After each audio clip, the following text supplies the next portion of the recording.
नमस्कार दोस्तों, आप सभी का धर्म दर्शन की कक्षा में एक बार पुनः स्वागत है। इसके पूर्व के क्लासेस में हम धर्म एवं रिलीजन के बीच के अंतर को, धर्मशास्त्र एवं धर्म दर्शन के अंतर को और धर्म एवं विज्ञान के अंतर व आपसी संबंधों और आयामों को समझ चुके हैं। आज की क्लास बहुत ही महत्वपूर्ण है क्योंकि हम nature and scope of philosophy of religion पढ़ने वाले हैं। यदि हम फिलॉसफी ऑफ रिलीजन का नेचर समझ लेते हैं तो निश्चित रूप से आगे का जो पाठ्यक्रम है वो बहुत ही अधिक स्पष्ट हो जाएगा और हमारी एक समझ पाठ्यक्रम पे बन पाएगी। हम सिर्फ पाठ्यक्रम को पढ़ेंगे नहीं, हम सिर्फ रटेंगे नहीं, बल्कि हमें एक्चुअल में मजा आने लगेगा, आनंद आने लगेगा, पढ़ने में सुख आने लगेगा। तो आइए पढ़ते हैं nature and scope of philosophy of religion. तो दोस्तों, जब आप किसी से पूछते हैं कि भाई आपके मित्र का नेचर कैसा है, तो वह क्या कहता है? वो कहता है इसका नेचर जो है वो यह विनम्र है, या क्रोधी स्वभाव का है, या साहसी है, या डरपोक है। तो जब व्यक्ति के बारे में बात करते हैं तो ऐसी बात की जाती है, उसमें नेचर का तात्पर्य स्वभाव से होता है, या हम स्वरूप की चर्चा कर रहे हैं उसको हम लेते हैं। तो यानी जब भी आप किसी मानव के बारे में पूछते हैं कि इसका नेचर कैसा है, तो आप क्या बताते हैं? आप उसके फिजिकल नेचर के बारे में बताएंगे, आप उसके मेंटल नेचर के बारे में बताएंगे, आप उसके इमोशनल नेचर के बारे में बताएंगे, आप उसके स्पिरिचुअल नेचर के बारे में बताएंगे, आप उसके सोशल नेचर के बारे में बताएंगे, आप उसके पॉलिटिकल नेचर के बारे में बताएंगे। नेचर के यही तो आयाम है।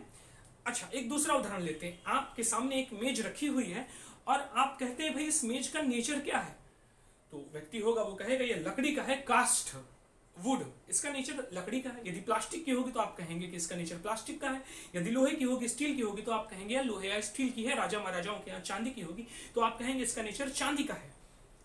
तो इसका मतलब तो समझ में आया, ऊपर ऊपर हमने देख के बता दिया। तो दोस्तों, जब भी आपको नेचर के बारे में पता लग जाएगी तो आपको दो चीजें पता लग जाएंगी। एक उसका फंक्शन पता लग जाएगा, एक उसकी यूटिलिटी पता लग जाएगी। आपको पता लग जाएगा यह कार्य कैसे करता है, आपको पता लग जाएगा कि इसकी उपयोगिता क्या है। माना कि एक व्यक्ति है और वह रसोई में पहली बार जाता है और उसे पानी या दूध गर्म करना है। वो पतीले में, स्टील के पतीले में दूध को चढ़ा देता है और वो गर्म होता रहता है और उसे कहा जाता है कि आप इसको बंद कर दें, अग्नि को बंद कर दें और फिर जो दूध है उसको जो है गिलास में डाल दें। तो वह व्यक्ति यदि स्टील के अग्नि के नेचर से परिचित नहीं होगा, वो उसे हाथ से छुएगा और जल जाएगा। तो यही होता है कि यदि हमें नेचर नहीं पता होता है तो हम जल जाते हैं, हम गलती कर देते हैं। हमें फिलॉसफी ऑफ रिलीजन का नेचर नहीं पता होगा तो पूरे पाठ्यक्रम को हम समझ ही नहीं पाएंगे। तो आइए देखते हैं कि फिलॉसफी ऑफ रिलीजन का नेचर क्या है। तो पहले समझते हैं फिलॉसफी ऑफ रिलीजन क्या है। फिलॉसफी ऑफ रिलीजन धर्म दर्शन के विषय में हमने अपने धर्म दर्शन एवं धर्मशास्त्र की जो तुलना की थी उसमें बताया था, लेकिन फिर भी देखते हैं कि धर्म का दार्शनिक पद्धति से अध्ययन ही धर्म दर्शन कहलाता है। अब यह जो अध्ययन है, यदि हम इस अध्ययन को समझ लें कि हम अध्ययन कैसे करते हैं तो हम उसके नेचर को भी समझ जाएंगे। तो आइए देखते हैं। तो धर्म का दार्शनिक पद्धति से अध्ययन कैसे होगा, इसमें दो चीजें होती हैं दोस्तों। पहला होता है क्लैरिफिकेशन और दूसरा होता है समीक्षात्मक मूल्यांकन या क्रिटिकल इवैल्यूएशन। पहला है स्पष्टीकरण, क्लैरिफिकेशन, और दूसरा है समीक्षात्मक मूल्यांकन यानी क्रिटिकल इवैल्यूएशन। अब स्पष्टीकरण किसका करेंगे? तो धार्मिक संप्रत्ययों का स्पष्टीकरण करेंगे, रिलीजियस कॉन्सेप्ट्स। अब ये संप्रत्यय क्या होता है? तो संप्रत्यय किससे मिलकर बनता होता है? समधन प्रत्यय, यानी प्रत्ययों से मिलकर संप्रत्यय बनता है। प्रत्यय मतलब आइडिया। तो जब आइडिया के साथ मिलता है तो एक संप्रत्यय बनता है। तो जैसे ईश्वर नामक एक विचार है, एक आइडिया है, जब उस ईश्वर नामक विचार पे व्यवस्थित रूप से कुछ कहा जाता है तो वो संप्रत्यय बन जाता है। कैसे संप्रत्यय बन जाता है? तो हम देखते हैं कि जो ईश्वर क्या है, ईश्वर कैसा है। इस्लाम धर्म में इसे अल्लाह कहा गया, इसके अल्लाह के बारे में अलग संकल्पना है, अलग कॉन्सेप्ट है, वो रिलीजियस कॉन्सेप्ट है। ईसाई धर्म में गॉड कहा गया, जनरेटर, ऑपरेटर, डिस्ट्रॉयर, यानी कि जनरेटर मतलब उत्पन्न करने वाला, ऑपरेटर मतलब चलाने वाला, और डिस्ट्रॉयर मतलब विध्वंस करने वाला। तो ईसाई धर्म में अपनी अलग संप्रत्यय है। जैन धर्म में तो ईश्वर को माना ही नहीं गया, अनिश्वरवादी है, माना गया कि सृष्टि अनादि अनंत है, चल रही है, चलती रहेगी। और हिंदू धर्म में भी अलग संकल्पना आती है। तो इसे क्या कहेंगे? इसे कहेंगे रिलीजियस कॉन्सेप्ट्स, क्योंकि एक प्रत्यय है ईश्वर, उस ईश्वर के बारे में कुछ व्यवस्थित रूप से कहा गया। एक संकल्पना है आत्मा, उस आत्मा के बारे में कुछ कहा गया। एक संकल्पना है व्यक्ति, उस व्यक्ति के बारे में कुछ कहा गया। तो इस रिलीजियस कॉन्सेप्ट का स्पष्टीकरण करना किसका काम होगा? धर्म दर्शन का काम होगा। तो धर्म दर्शन का स्वरूप कैसा है? स्पष्टीकरण करना। बात समझ में आ रही है? बात समझ में आ रही है आप लोगों को? जी, क्लैरिफिकेशन करना होगा, स्पष्टीकरण आपको देना होगा। अब धार्मिक संप्रत्तियों का। अब आते हैं दूसरा काम क्या है। दूसरा काम है समीक्षात्मक मूल्यांकन करना, क्रिटिकल इवैल्यूएशन करना। क्रिटिकल इवैल्यूएशन क्या करना, कुछ धार्मिक विश्वास बना लिए हैं आपने, धार्मिक प्रत्यय के बारे में, धार्मिक संप्रत्यय के बारे में कुछ विश्वास बना लिए जिसे धार्मिक विश्वास कहते हैं, उसका क्रिटिकल इवैल्यूएशन करना, उसका मूल्यांकन करना, आलोचनात्मक मूल्यांकन करना, उसकी कमी को भी देखना, उसकी लाभ को भी देखना, उसकी अच्छाई को भी देखना, उसकी बुराई को भी देखना, उसकी तर्क संगतता को देखना, उसकी युक्ति परकता की जांच करना। जैसे मान लेते हैं कि ईश्वर सर्वशक्तिमान है, ये सभी धार्मिकों का विश्वास है, तो ईश्वर सर्वशक्तिमान है तो इसकी जांच कौन करेगा, इसकी जांच धर्म दर्शन करेगा, और यह धर्म दर्शन के स्वरूप में समीक्षात्मक मूल्यांकन आ जाएगा। हम कहते हैं कि सभी कुछ, धार्मिक लोग क्या कहते हैं कि सब कुछ ईश्वर की इच्छा का परिणाम है, एक पत्ता भी ईश्वर की मर्जी से नहीं हिल सकता, ऐसा धार्मिक विश्वास है। इस धार्मिक विश्वास का मूल्यांकन किया जाएगा, क्या ऐसा है, और यदि ऐसा है तो ईश्वर है क्या, पहले तो यही स्पष्ट हो जाए। जर्रे जर्रे में ईश्वर है, कण कण में राम है, तो आखिर वो राम कैसे हैं, आखिर वो ईश्वर कैसा है, इसका मूल्यांकन कौन करेगा, धर्म दर्शन करेगा। तो धर्म दर्शन क्या करेगा, धार्मिक विश्वासों का समीक्षात्मक मूल्यांकन करेगा और धार्मिक संप्रत्तियों का स्पष्टीकरण करेगा।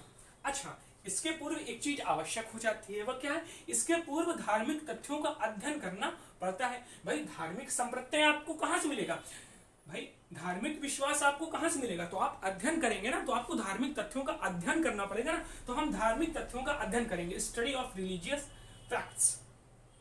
बात समझ में आ रही। अच्छा, जैसे एक उदाहरण देते हैं कि हमने जब कहा कि ईश्वर की इच्छा के बगैर कुछ नहीं होता और एक पत्ता भी ईश्वर की इच्छा के बिना नहीं हिल सकता, उसकी मर्जी के बगैर, तो यहाँ पे देखिए क्या होता, या तो आप अपनी भावनाओं को व्यक्त कर रहे हैं, भाई धर्म दार्शनिक कैसे कार्य करेगा, धर्म दर्शन कैसे कार्य करेगा, तो कुछ लोग आएंगे और कहेंगे ये तो भावना को अभिव्यक्त कर रहा है, या ईश्वर को मानता है और अपनी भावना कह रहा है, यानी वो कहना चाहता है कि ईश्वर जो है सब कुछ चलाता है। क्या ये वैसा ही वर्णन है, क्या ये वैसी ही बात है, जैसे मैं कहता हूँ घास हरी है, या मैं कहता हूँ कि तुमने जो शर्ट पहनी है वो लाल है, या मैं लाल गुलाब को देख के कहता हूँ कि यह लाल गुलाब है, या इसमें कांटे लगे हुए हैं, तो ये तथ्य का वर्णन हो गया। तो क्या ये वैसा ही बात है कि सब कुछ ईश्वर की इच्छा से चलता है, क्या ये तथ्य है, इसका अध्ययन करेंगे। अच्छा, इसका मतलब कि आप कुछ परामर्श दे रहे हो। तीसरा दृष्टिकोण क्या होगा कि जब हम कहते हैं कि सब कुछ ईश्वर की इच्छा से निर्धारित होता है, तो उसका मतलब हम आपको परामर्श दे रहे हैं कि सब कुछ ईश्वर की इच्छा से निर्धारित हो रहा है, तो तुम ईश्वर की उपासना करो, और तुम ईश्वर की उपासना करोगे तो ईश्वर तुम्हारी इच्छा पूरी कर देगा। तो धर्म दार्शनिक का यही कार्य होता है, धर्म दर्शन का यही कार्य होता है कि हम धार्मिक विश्वासों के बारे में युक्ति संगत इसका क्रिटिकल इवैल्यूएशन करें, जो क्रिटिकल इवैल्यूएशन अभी करके मैंने बताया कि यह संवेग होगा, या तथ्य है कि नहीं है, या वैसे ही तथ्य है जैसे घास हरी है, या फिर कुछ परामर्श दे रहे हैं, हम परामर्श दे रहे हैं कि आप जो है ईश्वर की भक्ति करिए। बात समझ में आ रही है आपको। आइए आगे चलते हैं। तो इसके पूर्व हमें धार्मिक तथ्यों का अध्ययन करना पड़ेगा। भाई स्वरूप हमने समझ लिया, स्वरूप का तात्पर्य होगा स्पष्टीकरण हम करेंगे और समीक्षात्मक मूल्यांकन करेंगे। पूरे धर्म दर्शन में हम यही करने वाले हैं, जो हमको पूरा पाठ्यक्रम मिला है हम यही करने वाले हैं। हम स्पष्टीकरण करेंगे, हम समीक्षात्मक मूल्यांकन करेंगे, हम बताएंगे चीज क्या है और हम बताएंगे चीज में क्या कमियां हैं, क्रिटिकल इवैल्यूएशन करेंगे। ठीक है, तो इसके पूर्व धार्मिक तथ्यों का अध्ययन करना आवश्यक है। तो धार्मिक तथ्य कितने प्रकार के होते हैं, धार्मिक तथ्य कई प्रकार के होते हैं मोटा मोटा, लेकिन ये तीन मुख्यतः, इसमें तीन तथ्य आते हैं, ऐतिहासिक तथ्य, मनोवैज्ञानिक तथ्य और सामाजिक तथ्य। ऐतिहासिक तथ्य किस बात पर विचार करता है, तो ऐतिहासिक तथ्य इस बात पर विचार करता है कि धर्म की उत्पत्ति एवं विकास कैसे हुई। कुछ लोग आएंगे और कहेंगे धर्म की उत्पत्ति भय से हुई, मानव प्राकृतिक शक्तियों से भय खा गया, मौसम में परिवर्तन हुआ, बिजली चमकी, हमने कहा यह देव करा रहा है, जंगलों में आग लग गई, हमने कहा यह तो प्राकृतिक शक्ति है, ईश्वर ऐसा करा रहा है, वर्षा आई, तूफान आई, तो वो जो भय आया उस भय से धर्म की उत्पत्ति हुई, ऐसा कुछ लोगों का मानना है। इसका भी हम क्रिटिकल इवैल्यूएशन करेंगे और इसका स्पष्टीकरण भी करेंगे। तो ये एक प्रकार का तथ्य है। दूसरा, अभाव आया, मनुष्य के जीवन में जो अभाव आया तो उसको पूर्ति करने वाले किसी असीम सत्ता की आवश्यकता हुई, वह असीम सत्ता कौन है, वह ईश्वर है, ऐसा भी कहने वाले लोग आए। ऐसा कहने वाले लोग आए तो उसका भी क्रिटिकल इवैल्यूएशन करेंगे और स्पष्टीकरण लेंगे। फिर कुछ लोगों ने कहा कि भाई दैवी प्रकाशना हुई, पैगंबर मोहम्मद साहब को जब दैवी प्रकाशना हुई, अल्लाह ने दिया, तब उन्होंने कुरान की रचना करी, उपदेश दिया और इस्लाम धर्म की उत्पत्ति हुई, ऐसा भी कहने वाले लोग हैं। फिर मनोवैज्ञानिक संतोष के लिए धर्म को मानने वाले लोग भी हैं, उसकी भी बात करते हैं। तो मनोवैज्ञानिक संतोष भी आता है यहाँ पर। फिर सीमित से असीमित सत्ता का अनुमान करते हैं, चूंकि हमारी बुद्धि है और हमारी बुद्धि जो होती है वो द्वैत में चलती है, संबंधों पे चलती है, तो हम सीमित हैं, हमारा ज्ञान सीमित है, कोई असीमित सत्ता होनी चाहिए। वो असीमित सत्ता कौन है? वो ईश्वर है। उसे कैसे जाना जाए? उसे रिलीजन के माध्यम से जाना जाएगा। तो इस प्रकार धर्म की उत्पत्ति एवं विकास हुआ। ये एक ऐतिहासिक तथ्य है, धार्मिक तथ्य है, और इस तथ्य को हम स्पष्टीकरण करेंगे और समीक्षात्मक मूल्यांकन करेंगे धर्म दर्शन के अंतर्गत। तो ये हुआ। तो आइए आगे देखते हैं। दूसरा तथ्य क्या? मनोवैज्ञानिक तथ्य। मनोवैज्ञानिक तथ्य क्या होता है कि धर्म का मनुष्य के, मानव के मन स्थिति पे क्या प्रभाव पड़ता है। तो ऐसा माना जाता है कि धर्म व्यक्ति को प्रेम देता है, करुणा देता है, उदारता देता है, सहिष्णुता देता है, दया देता है, व्यक्ति दयालु बन जाता है। कुछ लोग ऐसा कहते हैं कि धर्म ऐसा करता है। वहीं दर्शन की खूबसूरती ही यह है कि एक विचार का विरोधी विचार आपको मिल जाएगा।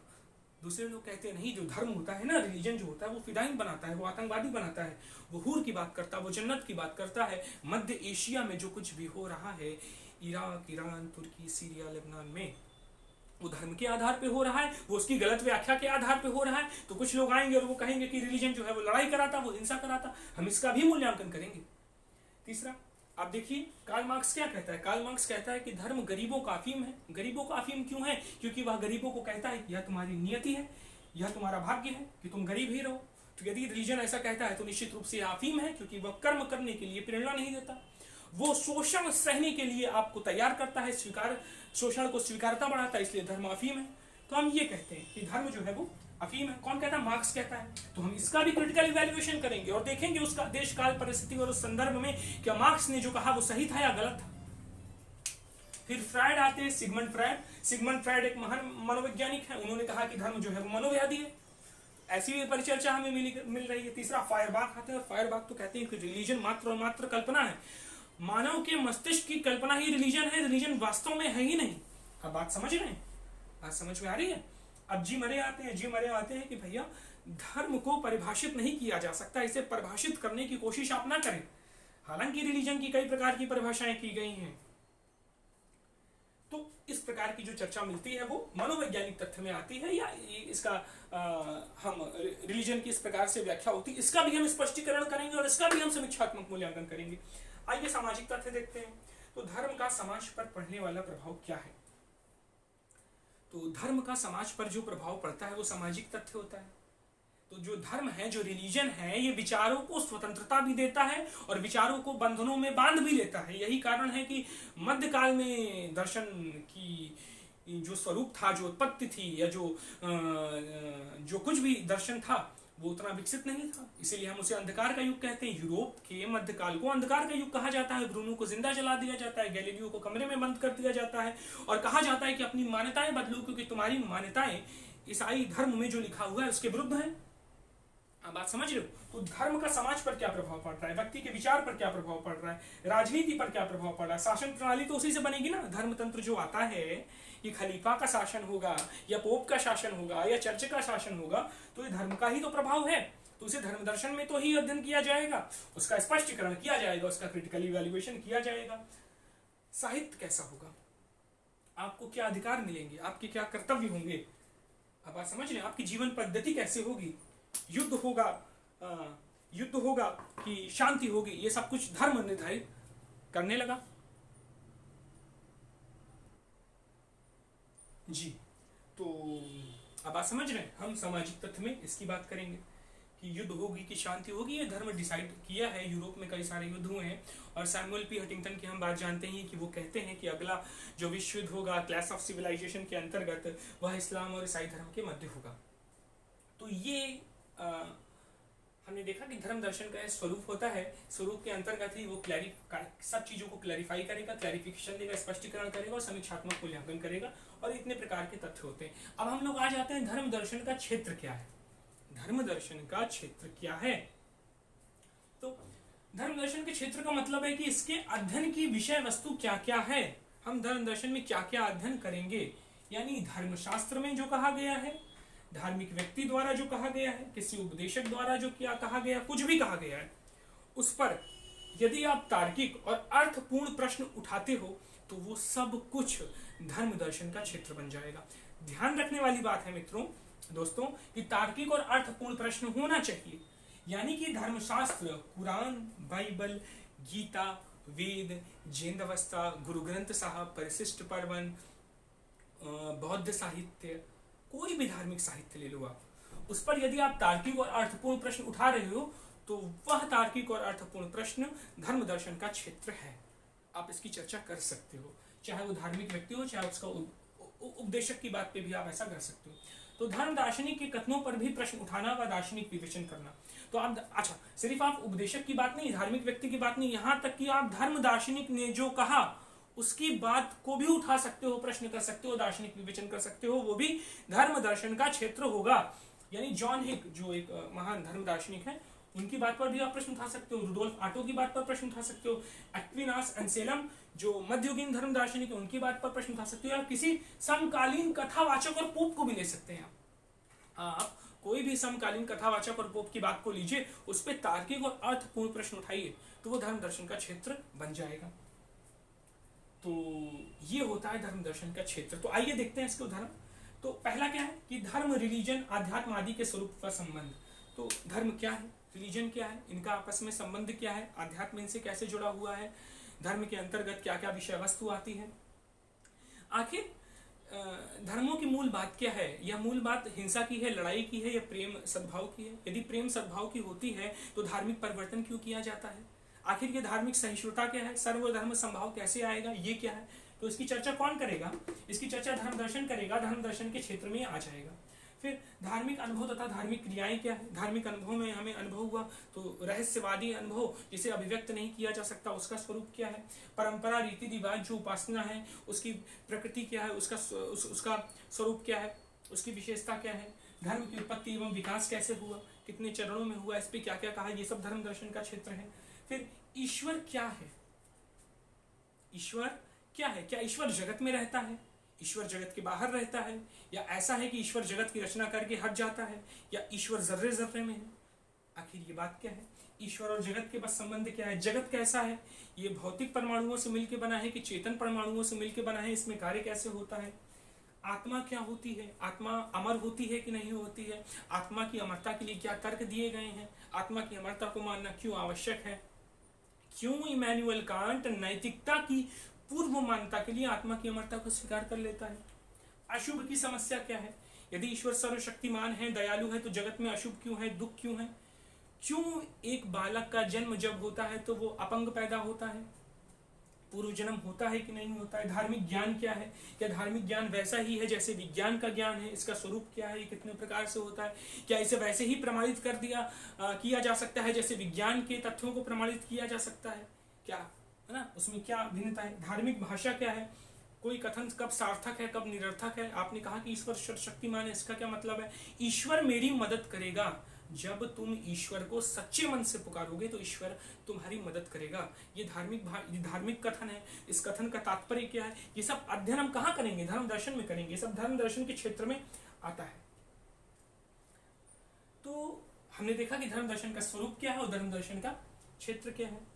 इसमें समस्या आती है, कुछ लोग कहते हैं कि धर्म का जो क्षेत्र है वो तो आस्था का है और दर्शन का जो क्षेत्र है वो तर्क का है। तब फिर आप धर्म दर्शन कैसे बना रहे हो, आप तो आस्था में तर्क का अतिक्रमण करा दे रहे हो। आस्था का तार्किक व बौद्धिक रूप से विवेचन नहीं किया जा सकता, और वो कहते हैं धर्म दर्शन संभव ही नहीं है। रुडोल्फ आटो आते हैं, रुडोल्फ आटो कहते हैं कि धर्म की को मानने के क्रम में मुझे जो धार्मिक संवेग प्राप्त होता है, ना तो मैं उसकी अभिव्यक्ति कर सकता हूँ और ना ही आप उसका मूल्यांकन कर सकते हैं। रुडोल्फ आटो यहाँ तक कहते हैं।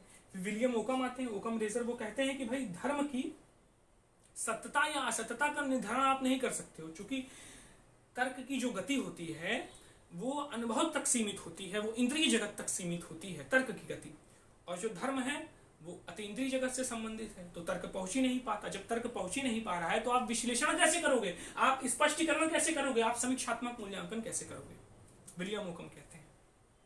लेकिन दोस्तों देखा जाए तो धर्म दर्शन धर्म में आई रूढ़ियों को, अंधविश्वासों को, उसकी कमियों को परिष्कृत करता है, परिमार्जित करता है और उसे निर्दोष बनाता है। इसलिए धर्म दर्शन बहुत ही आवश्यक एवं उपयोगी है। तो मैं आशा करता हूं कि आपको धर्म दर्शन का स्वरूप समझ में आया होगा और धर्म दर्शन का क्षेत्र समझ में आया होगा। धर्म दर्शन का नेचर यही है कि आपको स्पष्टीकरण देना है और आपको समीक्षात्मक मूल्यांकन करना है। 20वीं शताब्दी का भी प्रभाव इस स्पष्टीकरण पे देखने को मिलता है, जहां पे कहा जाता है कि दर्शन का कार्य ही भाषा का स्पष्टीकरण करना है, तो वो धर्म दर्शन के क्षेत्र में भी देखने को मिलता है। धन्यवाद।